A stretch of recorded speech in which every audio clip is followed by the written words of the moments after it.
Mayday, Mayday. Well, it is Mayday. I wondered, actually, what Mayday, the distress signal, had to do with May Day, May the 1st. Actually, it's got nothing to do with it at all. It comes from the French Mayday. Help me. Didn't know that. So, May Day and our reflection. When I went to the prayer handbook to find out what the set reading for today was, I thought it would be another of those, rather heavy-going passages from Romans that we've been ploughing our way through. I have to say that I do find Romans rather difficult. It's full of some quite complicated theological ideas, and I find I'm exhausted after I've read it and tried to work out what it's on about. I know for some people it's their it's their favourite book of the New Testament. Not for me though. But when I went, I discovered that we were having a little bit of a break from Romans. Instead, we were in John 14. I thought, what's this about? And I discovered that the reason for this one-day break is because it's the feast day today of St. Philip and St. James the Lesser. Okay, let's explore that a bit more. I know it's International Worker Day and Labour Day and everything that's come out of the sort of communist story, May the 1st, socialism, etc. But I'm not going to concentrate on that. Important though it is to recognise that workers deserve a bit of credit along the way. Instead, I'm going to encourage you to think about Philip and James the Lesser, particularly the latter.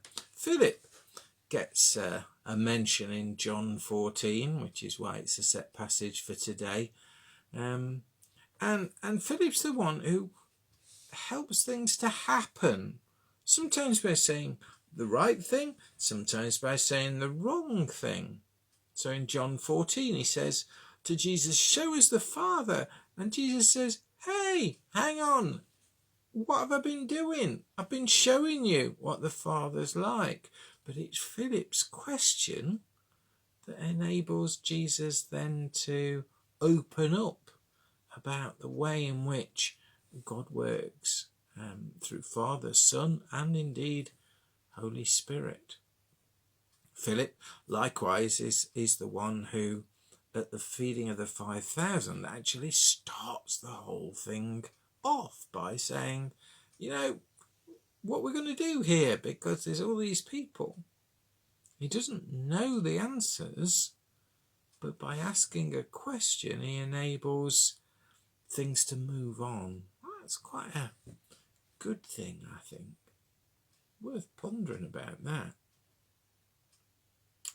But then James the Lesser.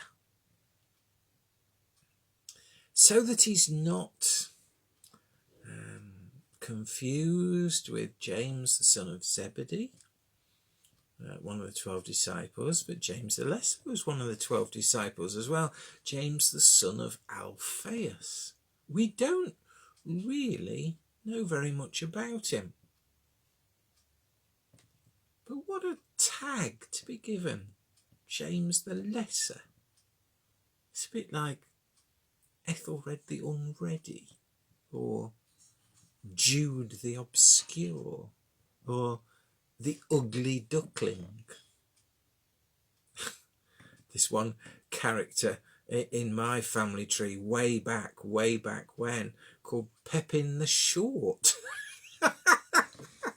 Some people get some strange names along the way, don't they? But James the Lesser doesn't sound very complimentary at all, does it? He doesn't get much of a mention in the Gospels. He's only mentioned briefly in Mark chapter 15, verse 40. But he's one of the 12. He does his bit. He fulfills his calling. He, like most of the other disciples, eventually ends up being a martyr for his Christian faith, probably in Egypt, though scholars aren't too sure, because after all, he's only James the Lesser. It's not so important. And yet, of course, and here's the truism in all of this, we're all of us important. We're all of us to do our bit. Whether we ask the right questions or the wrong questions, like Philip, we're there to move things along, to try to enable people to understand a little bit more of what the way of Jesus is all about. So I encourage you today to keep saying, help me, Mayday, Mayday, but not from a spirit of despair, but rather of hopefulness, because indeed everybody matters to God. And as we call upon him for help, for guidance, for wisdom, so it will be, and God will be glorified through those who might feel lesser, those who feel obscure, those who feel ugly, those who feel unready. Still, we are God's children, and he loves us to bits.